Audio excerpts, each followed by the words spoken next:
Welcome you all for Orientation of Critical Theories by M.H. Abrams, an overview. M.H. Abrams was an American literary critic. He was known for his works on Romanticism, in particular his book The Mirror and the Lamp, which was published in the year 1953. In 1998, Modern Library ranked The Mirror and the Lamp as one of the 100 greatest English language non-fiction books of the 20th century. Abrams shows that before the Romantics, literature was typically understood as a mirror reflecting the real world in some kind of mimesis, in the sense the process of imitation or mimicry through which artists portray and interpret the world. For Abrams, only after the Romantics came to the world, writing was more like a lamp. That is, the light of the writer's inner soul spilled out to illuminate the world. In other words, writers before Romantics considered mind as mere reflector of external realities. But during the Romantic period, this idea changed, and mind is considered as something that illuminates and gives a new appearance to external realities. The essay, Orientation of Critical Theories, is the first chapter of the book The Mirror and the Lamp. This essay is a very good introduction to modern criticism, which is the philosophical discussion of literature's goals and methods. Before that, what is meant by orientation? The meaning for the word orientation? Orientation means a person's basic attitude, beliefs, or feelings in relation to a particular subject or issue. It is someone knowing where they are, the direction someone is facing, or the way someone tends to go. In simple, here, Abrams states the aim, the direction, or the intention of critical theories. In this essay, Abrams speaks about how different critical theories tend to display an orientation towards a particular element of a work of art. Abrams says that any critical theory consists of 4 elements with the help of which they comprehend art. The first element is the work of art or the text. The second element is the artist or author. The third element is the source of the work, the objects or situations that the work describes or reflects or has some relation to. This is commonly referred to as nature, but Abrams uses the term universe. The fourth element is the audience or the reader. Abrams analyzed the things which are very close to the text. In a text, life of human being, flora, fauna, and nature are written, and all these things make the universe. So any text will speak about this universe which is very close to the text. This universe should be written in the text by someone. That someone is the author of what he writes in the text. So the writer of the text is the author. There is no text without an author. Author, according to M.H. Abrams, is very close to the text. Text is the food which is to be served to someone. If the text is not read by someone, then there is no use of it at all. The food, which is cooked by mother at home, should be served and eaten by the members of the family. If not, what is the use of cooking food at home? Any text should be read by someone, and he is called the audience. Any text will not have a meaning without these 3 important elements.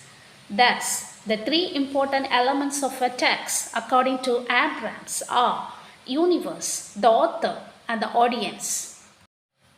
Abrams arranges these elements in a triangular diagram with the work of art at the center and the universe, the audience, and the artist as the 3 coordinates. He says that any critical theory, while dealing with all the elements, shows a significant orientation towards only one of these elements. Literary theory, Abrams holds, can be divided into 4 categories. They are Mimetic Theory, Pragmatic Theory, Expressive Theory, and Objective Theory. Mimetic is the imitative of the universe. Pragmatic is the impact created upon the minds of the reader. Expressive is the expression of the author's inner feelings. An objective is to consider the text as an object. According to Abrams, the theory which deals with the relationship between the text and the universe is mimetic. The theory which deals with the relationship between the text and the audience is pragmatic. Expressive theory is the theory which deals text in relation to author. The fourth theory breaks all relationship of the text with the above three elements and considers poetry or text as an object. This is called objective theory. Let's move on to discuss the mimetic theory. The word mimetic is drawn from the Greek word mimesis. Mimesis means imitation. According to this theory, literature is considered as an art of imitating the world. This theory sees in literature, when it analyzes the things which are imitated in it, that life is an imitation. To substantiate or to prove this idea, M.H. Abrams quotes three realms or domain or area of Plato. Plato suggests three realms in his book Republic. Plato classifies this universe under three realms: realm of ideas, realm of particulars, realm of reflections of particulars. Realm of ideas. This represents the world of ideas. The world of ideas exists in ideas only. It is the world of God and world of perfection. It cannot be seen and experienced but be felt. Realm of particulars. This is imitated world and it accommodates human senses. Here, particulars refer to human senses. This is the imitation of the realm of ideas. Realm of particulars is created by imitating the realm of ideas. Realm of particular is removed from the original and created. It now becomes artificial to make the world of particular modified with comforts. Realm of reflections of particulars. This is created by imitating the realm of particulars. It is an imitation of an already imitated one, that is the copy of the copy. Hence it is twice removed from the truth. The original is imitated doubly, so it is placed in the lowest rank. Socrates, the Greek philosopher and mentor of Plato, also proves this idea and proposes three beds: bed of God, bed of carpenter, and bed of painter. The bed of God can be felt only since God can't be seen, but be felt. Thus the idea of the bed. Second, a physical bed made by the carpenter who imitates the ideal bed. And the third is the bed painted by the artist. The bed of the artist is twice removed from the idea of the bed. Abrams says that Aristotle too frees literature from the clutches of the idea that is the original. Art, according to Aristotle, is an imitation of an already imitated world. So it is totally free from the original. Now, according to Aristotle, art is independent and twice removed from the truth. It does not reflect the original, but art is nothing but imitation. Thus, this mimetic theory was popular till 18th century, that art imitates the universe. Pragmatic theory. Here, Abrams speaks about the theories that display an orientation towards the relationship of the work of art to its audience. This theory is concentrated on the result.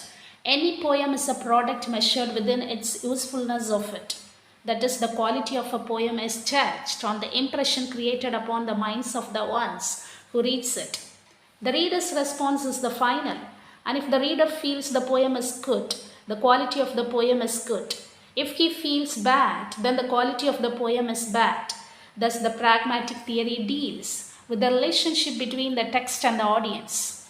See, for example, Mahatma Gandhi, after watching the play Harichandra, became truth-speaking until the end of his life. This is the impact created upon the reader's mind. This impact is the yardstick to measure the quality of a work of art.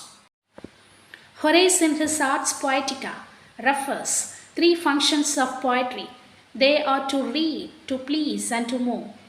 Horace advises poets to write poetry with the aim to blend usefulness with pleasure, to read, to please, and to move are the three aesthetic effects to be achieved upon a reader. Based on this, Philip Sidney, the 16th century critic, suggests three functions of poetry and places to please first and to teach second. Sidney orders three functions of poetry as to delight, to teach, and to move. Sidney also expands the idea of Aristotle as a didactic theory of poem. He differentiates poetry from history. He says history records what has happened, but poetry records what has to happen. Sidney raises the poet above philosophers and historians because it is only the poet who is most successful in communicating with his audience. According to him, a poet not only teaches but also delights. Next, Abrams includes Dr. Samuel Johnson's preface to Shakespeare as one of the most important texts dealing with pragmatic criticism. He maintains that Shakespeare's plays are mirrors of life. Johnson claims that the purpose of writing is to instruct audience by pleasing. Johnson says that writing should please the audience without violating the moral virtue.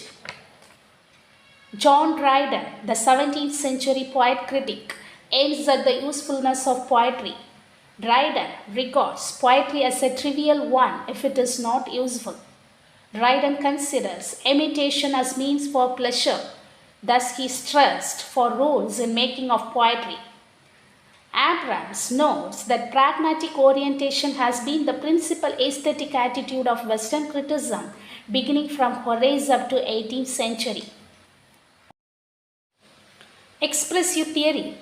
This theory expresses the inner feeling of the author as an external one. It is oriented or aimed towards the relationship between the work and the artist. The private experiences are made general. The personal life of the author is universalized. As it expresses the writer, it is called as expressive theory. Let's see the dominant role of expressive theory during the 18th century. Abrams considers the year 1800, marked by the publication of Wordsworth's preface to the Lyrical Ballads, as the date when the expressive orientation begins to surface in English criticism. The expressive theories are a product of the Romantic movement, which emphasized on the power of the poet's mind. Mimetic theory and pragmatic theory were gradually replaced by expressive theory. According to expressive theory, a work of art is an external manifestation of internal thoughts and feelings. The poet converts aspects of the external world into poetry with the help of his mind. The poet's mind, therefore, is the central point of attention in an expressive theory. The expressive theories evaluate poetry by trying to figure out whether the diction and figures of speech are a natural outcome of the poet's emotions or a deliberate effort. The lamp becomes the symbol of literature as author's life becomes the subject matter by the expressive theory. So far, the mirror has been the symbol of literature. The expressive theory tries to answer the questions of sincerity and authenticity of poetry, along with the actual feeling and state of the poet's mind. Thus, the work of art is no longer viewed as a mirror of the universe, but as an insight to the poet's mind. Objective theory. This theory suggests that text should be seen as a text. It should not be related to anything else. A text is an organic whole. It has a life and it can live by itself. See, for example, this can be compared to a human body. A human body can be considered a healthy one when coordination of internal organs is good. According to objective theories, the quality of a poem is judged by the coordination of the internal elements. If the coordination of the internal elements is high, the quality of the poem is high. Here Abrams discusses the objective theories of criticism, which isolate a work of art and evaluate it as an independent entity. The orientation of the objective theories is thus towards the work of art alone, irrespective of its source, artist, or audience. It disconnects the text with universe, audience, and author which were once considered very close to the text. One of the early attempts at objective criticism is seen in Aristotle's Poetics. Aristotle, when defines tragedy, he says, tragedy itself is an object where the internal elements are working together to produce catharsis or emotional release in the mind of the audience. The internal elements Aristotle mentions here are plot, character, thought, different melody, and spectacle. They are inherent or essential in any work of art. Under the subjective theories, two models of poetry are discussed. They are Ketrocosmic model and Contemplation model. Ketrocosmic model deals with a unique, coherent, and autonomous world, and Contemplation model considers each work as a self-sufficient object. Thus, this objective theory kindled many thinkers and paved way to blooming some new movements like Russian formalist movement and French formalist movement. The mimetic and pragmatic theories view literature as written with a purpose, and the critic's job is to find out the purpose. The later theories, expressive and objective, view literature as an organic whole and it lives by itself. So it should be judged not with reference to the real world or to its impact created upon the minds of the reader, but strictly on the coordination done by the internal elements. Thus it is seen that Abrams divides critical theories into four categories based upon their orientation. First, the mimetic theories, which orient towards the universe. Secondly, the pragmatic theories concerning the audience. Thirdly, the expressive theories focusing on the artist. And finally, the objective theories revolving around the work of art itself. However, towards the end of the essay, Abrams returns to Romanticism and its expressive theories. This is because it is during the Romantic period that the critical theories begin to view the mind of the poet not as a mirror of nature, but as a lamp which sheds light on its own creation. Thank you.